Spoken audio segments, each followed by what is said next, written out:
Well, hi, it's Imogen here. I'm here with my guest Shay Seaborn for our fourth conversation about stress and trauma and body intelligence and the Alexander technique. If you don't know me, my name's Imogen Ragone. I am a teacher of the Alexander technique, and I've developed my own approach, which I call body intelligence. And Shay has been my client for 2 to 3 years. And she's become a friend, and she's a trauma survivor and is a trauma awareness activist. And these this series of conversations is kind of putting into the public kind of lots of private conversations, things we've talked about over these 3 years, and we're kind of making them more cohesive. And we feel there's things that would be helpful for a lot of people to know about from what we're both learning from each other. So today's conversation is a little bit different because we're going to talk about a tool, a practice that I teach all my clients called the cycle. And it ties in very well to what we were talking about last week, which was down regulation, which is a concept that's backed by neuroscience that means Shay, help me out. It means the ability to bring one's activation level when it's overactivated, to bring it down to a level where we feel calm and open and engaged and curious and safe inside ourselves. And that is one of the things that the cycle has been very, very useful, in particular to you for, right? Yes, Shay. very much. So let me just make sure I say what I'm meaning to say here. Yeah. So how would you, so what we're going to do today is we talk a little bit about it, and then I'm actually going to teach and guide anyone watching through it, so you get to experience the cycle for yourself. It takes only a couple of minutes, and the elements of it you can pull from it and even get benefit in a moment or two, especially with some practice, and we'll talk a bit more about that later. But Shay, how, well, you kind of have described the cycle, but anything else you want to say about it, or any key thing in particular you found helpful? Well, I'd like to say that I want to call it supercalifragilisticexpialidocious. You do? That doesn't sound very useful. It's a little harder to spell, but it rolls off the tongue. No, because I'm always gushing to people about Alexander and the cycle in particular, because it's portable, flexible, universally applicable. It's secret. Nobody knows you're doing it. It seems very simple and very delicate, but it's also really profound, the effect that it can have. And I feel like the way I talk about it, people think, oh, it's too good to be true. But there is a catch, and that is that to receive the best benefits, you have to practice. Like, I feel like now at 2.5-ish years, I'm really starting to understand the potential and feeling some of that, but knowing there's a whole lot more that it can do for me, the more I practice and notice it. Yeah, so thank you for saying that. So I think anyone can probably benefit from doing it once, but it's not going to have any lasting benefit in your life if it's like a one and only thing, or even if you just do it very occasionally. So but it only takes a short amount of time. I'd say a couple of minutes if you do the full thing.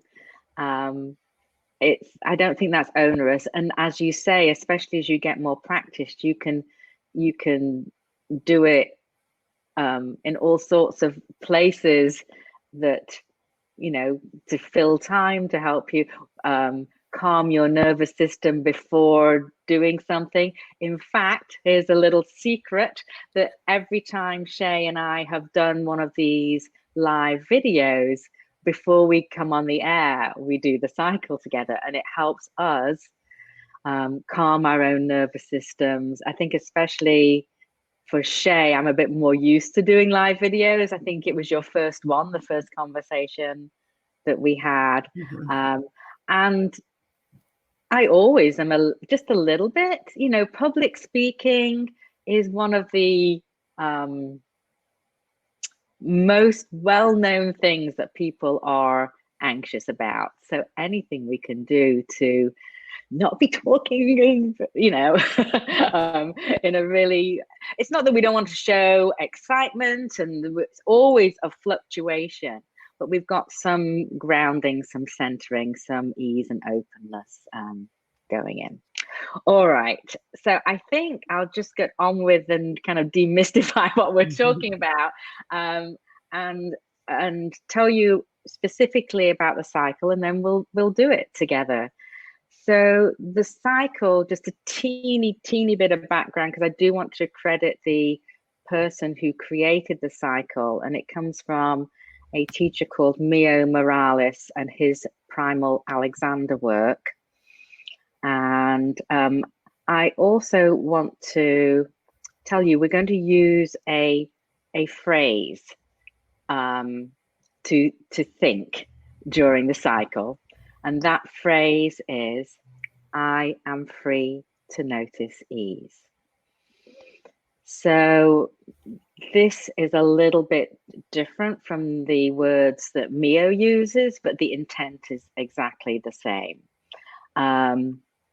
I particularly, and I know Shay especially, likes this way of phrasing things, because if you are free to do something, it means you have choice. You don't have to. You're free to do it or not do it or do something else. It's giving permission. It's seeding a possibility without forcing anything. Anything else that you would like to add about that particular phrasing? Because it is important. It is for me as a trauma survivor to have something, a resource so readily available that is non-coercive in any way. And it feels to me like an invitation. Yes. And you can always decline an invitation. And that's a very liberating thing. I wish every tool that we can use to recover from PTSD was so, so, I don't even know what the word is, so non-judgmental, so non-coercive. It's really important. Yeah. And from my point of view, from an Alexander technique point of view, what I've noticed is if people try and be more at ease or try and relax, we often get more tense. That trying does not help. But if your only job is to think this thought, send it out, I'm free to notice ease. You're not even having to feel anything. It's very light. It's just about noticing. But you don't even have to notice, because you are free to notice or not notice. So it's very indirect. And that seems to work best. And if we can really just put out that thought without trying to do it, it really is like a message to our body to just find its own way. It's like giving us permission to get out of the way, and our body, mind, self may find a little ease for us. And in my experience, more often than not, it does. So what I mean by ease, again, so is it's just relative. If you think of kind of tension and ease on a continuum, we're always fluctuating. That's life. We're always fluctuating one way or the other. So ease is just a little bit more in that direction of ease, a little bit away from the tension. And so that could just be nudging a teeny weeny tinsy little bit. Sometimes it can feel quite huge, but we're interrupting going in the direction of more tension. And that is neuroscience. Yeah. Okay, good. Yeah. That's one of the things I keep. This is actually what started this conversation today. Is I keep saying, Imogen, this is so in line with neuroscience. It's just wonderful. Yeah. It's gratifying to me to know that I've been on the right path, even as I see these two, streams of information coming together. But also because nobody's going to rescue us from the trauma that's going on globally right now. We're going to have to rescue ourselves and each other. And I see Alexander as a key important tool that we can use to undo some of the trauma that's been done and is going to continue. So that's part of the reason I'm so excited. It's neuroscience too. Yeah. So, I mean, there are huge implications. And then it's also this personal thing, just one tiny thought, one little nudge at a time in the direction of ease. So it's kind of both at the same time. Yes. Yeah. And talking about crediting people, I should also credit my good friend and colleague, Jennifer Roy Franco-Lee, because she is the one who first introduced me to this way of thinking. I am free to. And they've been called freedom directions. Sometimes you might hear that term if you follow Alexander Technique stuff. And I have just run with it. I find them so empowering. And so, all right, so we're going to do the cycle. So it's called the cycle basically because we are going to cycle through thinking this thought to ourselves, I am free to notice ease, 40 times. Now that sounds probably a little bit. I told you there was a catch. But we're going to do it in a very, very easy way. We're going to hold each finger in turn, just very lightly. And you can just, I'm holding them up here so you can see, but just let your hands rest in your lap. And for each finger, I'm going to count to 4. And for each count of 4, we're going to think, I am free to notice ease. So I suggest you just think it as softly, as lightly as you can while staying engaged with the process. You may notice places of ease in your body or places that are relatively more comfortable. You may notice things in your environment that are more easeful in your life. You may not notice anything. It's not your job to actually notice, but things may come up that you notice. Your job is just simply to put that thought out. It's like you're just telling a friend, I'm free to notice ease, but you don't have to do anything about it. That's it. All right, I think we just do it now. So you'll start by very gently holding the thumb of your left hand, letting your hands rest lightly in your lap. And 1, I'm free to notice ease. 2, I'm free to notice ease. 3, I'm free to notice ease. 4, I'm free to notice ease. Index finger. 1, I'm free to notice ease. 2, I'm free to notice ease. 3, I'm free to notice ease. 4, I'm free to notice ease. Middle finger. 1, I'm free to notice ease. 2, I'm free to notice ease. 3, I'm free to notice ease. 4, I'm free to notice ease. Ring finger. 1, I'm free to notice ease. 2, I'm free to notice ease. 3, I'm free to notice ease. 4, I'm free to notice ease. Little finger. 1, I'm free to notice ease. 2, I'm free to notice ease. 3, I'm free to notice ease. 4, I'm free to notice ease. So we're gently going to transition to the thumb of the other hand. Again, just letting your hands rest lightly in your lap. And 1, I'm free to notice ease. 2, I'm free to notice ease. 3, I'm free to notice ease. 4, I'm free to notice ease. Second finger. 1, I'm free to notice ease. 2, I'm free to notice ease. 3, I'm free to notice ease. 4, I'm free to notice ease. Middle finger. 1, I'm free to notice ease. 2, I'm free to notice ease. 3, I'm free to notice ease. 4, I'm free to notice ease. Moving to the ring finger. 1, I'm free to notice ease.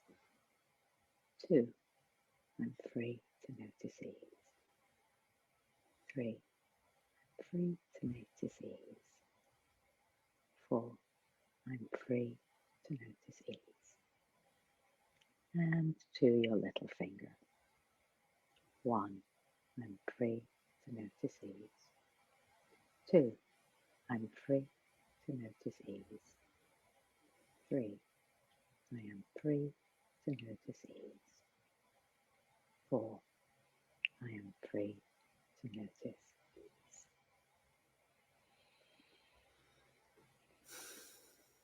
So that's it. It's really, really simple.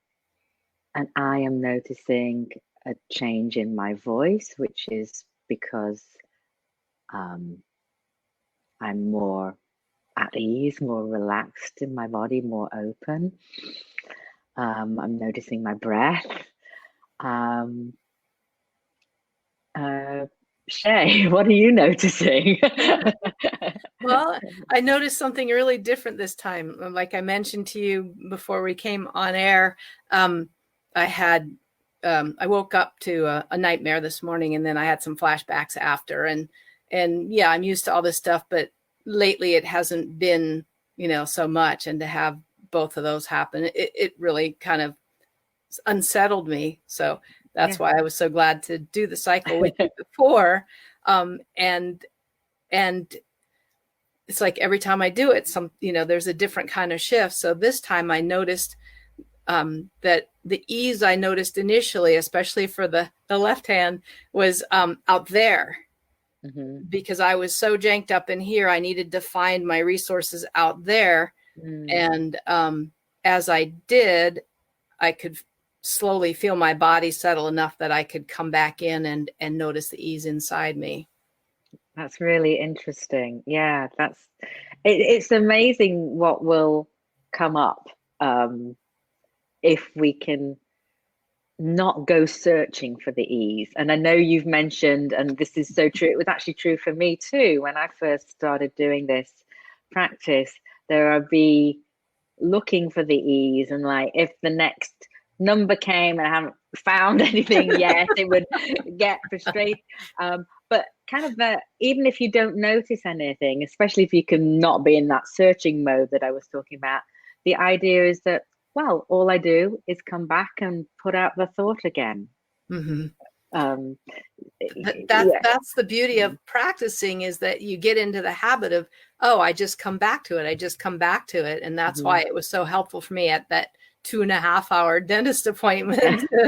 I did the cycle, but I lost count. I didn't even remember what hand I was on sometimes, because I was fighting flatbacks and all kinds of, normal dental tragedy things. But I just, I would start with the thumb of the left hand again whenever I lost it. And just start with the thumb of the left hand again. And I was able to tolerate that dental experience with so much more ease than any other time in my life. So I'm really thankful. Yeah, I was so pleased to hear about that experience that you had, and how you were able to deal with it basically in a new way for you. It's the first time I was able to stay in my body during, that kind of a dental visit. Normally I go in and I say, okay, so I'm going to be up here, or maybe even by the ceiling, but I can hear you. So tell me what you need and I'll do that. Otherwise, just leave me alone. I might look like I'm dead, but I'm fine. So I thought, well, I have this new tool here, this new technique, and why don't I just try it? In worst case scenario, I can just go up to the ceiling again, but I didn't have to. And it just felt like such a major milestone in my ability to be like a normal person in a normal life. Yeah, that's fantastic. I'm noticing a few comments from people watching who found it relaxing. Janet found it relaxing. Gwen noticed more ease. Laura loves the simplicity, noticing what is present. Absolutely. And Lorraine's found it very helpful. And it's letting go of trying to find it. And that's why the practice, and I guess the support, this is actually the first time I've done it in a completely public setting where I can't see the people who are receiving it.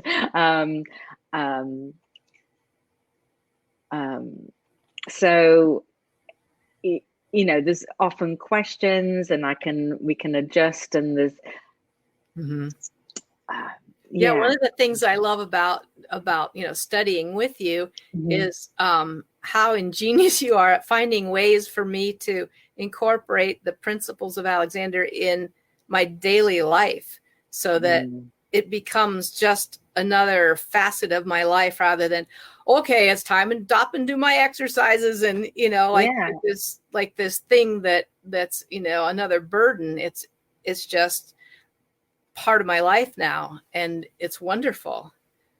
That's just reminding me, hand washing, which is obviously something, well, hopefully we always do, but we're much more conscious of it. We're probably doing it for longer, I hope, with the 20 seconds at least. And you can kind of combine that. It might not be exactly holding the finger, but you can combine something like that very easily with doing the cycle. I want to say that doing the cycle, my friend Laura calls it, you can do the bicycle, so that would be just 2 for each finger. You could do the unicycle, which would be just 1 for each finger. The tricycle, 3, you get the idea. She'll call it the stealth cycle. If you're, I don't know, sitting in a meeting, going for a walk, talking to someone, you can maybe just have a sense of your fingers. You don't, However, I think in the beginning, having this as a separate thing that you deliberately practice will really fuel you being able to start incorporating it into your life. It'll, one, if you've not practiced it, how would you ever even remember, or how would it even come up to think about it? Especially if we want to access this in a more stressful situation, which would be ideal, right? If there's some big stressor coming up, if you can have even a moment to to interrupt that response and go, like I was saying, a little bit more in that direction of ease, that you can maybe respond in a more reasoned, more open, more able to maybe listen or decide how you, more choice. So this very, very simple thing that we're doing can have very big implications, and yet it can work on such a subtle, indirect level. Can I interject about neuroscience again? Please do. Well, it's the practice of these tiny little things that help us to connect with being more at ease, more open, more curious, more connected with each other, feel safe in ourselves, that help us rewire our nervous system for exactly those things. And those things, in my mind, are our birthright. That's how we are wired to function, feeling safe in ourselves and connected to each other and calm and open, and a meeting on, as my favorite neuropsychiatrist calls it, the plane of possibility. So the train just ran off the track again. Yeah. Well, I would say, doing the cycle sounds like it helps you get on the plane of possibility. It does, very much. Yeah. And what you said about, doing the bicycle or the unicycle is so true with, the practice that I've had now. If something, I don't just notice the ease as much, but I notice my inner state more. So I can notice sooner when my activity level is going up and being uncomfortable, and I'm getting into that closed off, protective, dismissive, whatever mode. And I can really just even think the word ease. And because I've wired my, Pavlovian response for that, that's all it takes, especially in an emergency situation where that's all I have time to focus on that. And then I think it puts it makes the thinking part of the brain more accessible. Yeah, I think it makes us, when we've practiced and become sort of efficient, or that's not the word I'm looking for right now, but when we're used to using this tool, when we're practiced, it helps us be more discerning about what's going on in ourselves and how we are reacting to things, either that come internally from our own thoughts and bodily experiences, or externally. But we, like you say, we get we can discern it a little bit sooner, so we can interrupt the stress response a little bit sooner. Doesn't mean it's not going to keep maybe knocking on our door very hard, but we can keep doing little interruptions, which is huge. The cycle of distress. Yes, exactly. Break the cycle with the stress of distress with the cycle of ease. There you go. There you go. Yeah. Branding and marketing now. Yeah, I'm just looking to see if there's anything else I wanted to say. Oh yes, so we talked about the practicing. So anyone, especially if this is the first time you've been introduced to this practice of the cycle, I'm going to suggest that you do it. You try it for say 5 days, and do it twice a day, once in the morning, once later in the day, in the evening, and just see what you notice about when you do it regularly for that amount of time. My friend Jennifer has talked about, think of it as a course of antibiotics. You take them, if you end up missing, you do it as soon as you remember, or if you've missed the dose, you wait till it's nearly time for the other one. But you don't, you kind of take it seriously with antibiotics. You don't miss them. You know that you need the full course to get the benefit, right? So of course 5 days is still just a drop in the ocean of where